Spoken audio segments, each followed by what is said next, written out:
જીવો કે નારી શું મજબૂર થઈ ગઈ મન ગમતી માલણ આજ દૂર થઈ ગઈ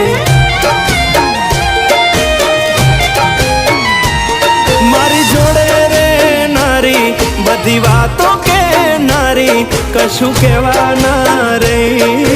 મન ગમતી માલણ આજ દૂર થઈ ગઈ